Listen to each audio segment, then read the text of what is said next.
Good afternoon, good afternoon, good afternoon again, everyone. Pardon me.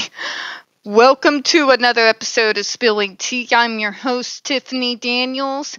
We are going back to that horrible world known as the JRC, but before we do the usual disclaimers, if you are unfamiliar with the Stop the Shocks campaign or the campaign against the troubled teen industry, you're going to find all the pertinent links right there in the description box.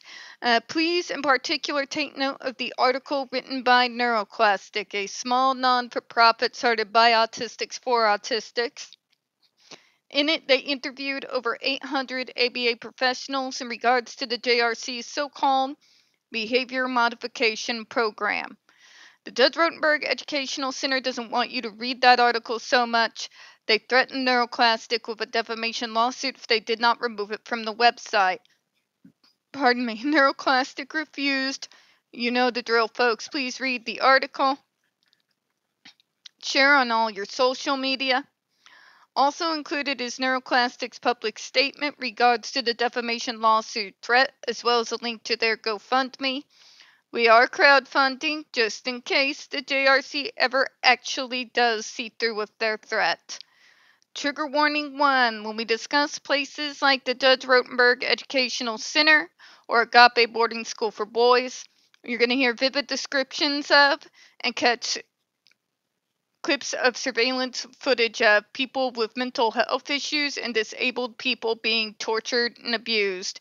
If you got young children present, please use your headphones. Trigger warning 2. This channel is marked not for kids for a reason. We use profanity on occasion and speak on dark subjects. If your child is 16 and younger and they are watching this, very obviously, parental supervision is very much advised. Alright, folks, so where we left off. Second, in banning ESDs for SIB or AB, FDA has considered general facts regarding this device type and alternative treatments for this patient population from the literature and a wide variety of other service sources, not a particular set of disputed facts regarding a particular party. So, in a less wordy way of putting that, essentially what they're saying is we are considering the device. We are also, in light of deciding the case in regards to this device, also reviewing the alternative treatments for the same types of troubled behaviors and what their success rates are. We can't really get a decent comparison between those and the GED because the JRC doesn't know how to conduct a proper clinical study to save its soul. Very obviously. They provide no controls. They provide zero evidence in regards to the longevity of such behaviors either stopping or at least coming down a little bit. We cannot give you the 5-year, 10-year, 20 years off the device and what that looks like. We got nothing, okay, from their side. Nothing that is concrete that would even be able to do a decent comparison. What we can tell you is from the JRC's own words that when the kids get removed off the device, more often than not, those behaviors come back. The reason why they come back is extremely obvious. It's because the underlying issues that are triggering the behaviors are going undealt with. All that's happening is that kids are being punished for acting within their neurology. That's what's happening. And coming from one of the last generations that had corporal punishment, I can tell you, punishment without dealing with what is exactly causing the behavior solves nothing. In fact, it generally gets us to do even more extreme, risky behaviors as an act of rebellion out of anger. Okay? Again, what does this solve? Nothing. If you don't target what's actually triggering the behaviors, you're not going to get anywhere. It's just going to continue to be a circle of, they're in a sadistic circle of hell because nobody's actually doing anything that's actually going to help them or actually help them down the road. They're not being taught coping exercises. They're not being given reasonable accommodations. Nothing is being done to find out what is triggering the behaviors. It's just literally, well, maybe if I hit them hard enough, they'll stop kind of logic. Ask us how much that worked in the 90s. Yeah, it really didn't. We just became more extreme as time went on until we grew up and started to, suffer the bodily consequences of our own stupidity. Okay?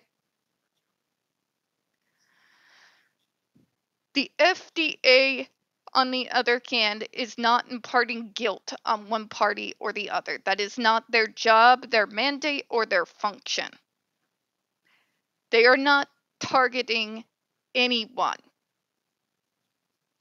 They had to compare alternative treatments and their success, as opposed to the GED, to prove that there are viable alternatives that do not involve physical violence. In particular, because of the JRC's absolute assertion that absolutely nothing else will work, when the facts are, when you actually go over those cases, none of the regular steps in regards to choosing a treatment program are being taken with these kids. There is no proper full functional behavioral assessment being done, and that is the absolute fundamental foundation. That is the groundwork that absolutely has to be done first before you go into choosing a treatment program, because that's what you're going to use to help form your decision. That is the assessment that helps you narrow down the areas where the issues are the worst, okay? It's identifying the behaviors and the exact problems of that particular kid instead of throwing them into another cookie cutter program, which is not going to work because a lot of programs like that, as I always say, are able to help me with all the problems I don't have and none of the problems I actually do. You know what I'm saying? The FDA had to do that to show that in actuality, the other treatments out there do indeed have success without the use of physical aversive consequences. For the exact same subpopulation that the JRC absolutely insists with its full chest cannot be treated by anything else than this glorified human shock collar. We have shown throughout this document and over and over and over and over and over again on this channel that that is a lie.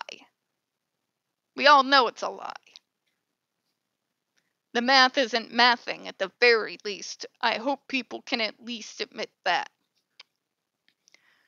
They used it as a determination on whether to ban the device, though. It's not imparting guilt on the JRC for their overall treatment program. Although God knows I do hope against hope that someday it will get properly federally investigated the way it should have been done 2 damn decades ago with that 2002 video of Andre McCollins went viral back in 2012. We're going to go ahead and close out on that one, folks. We don't get very many views on this channel, and the few we do tend to get removed from time to time. So please, folks, you do know the drill. Please don't forget to hit the like button, hit subscribe, don't forget to hit the comments. I do appreciate your time. And as always, folks, we here at Spilling Tea do hope you have a good one. I'll see you all on Thursday. Bye bye, everyone.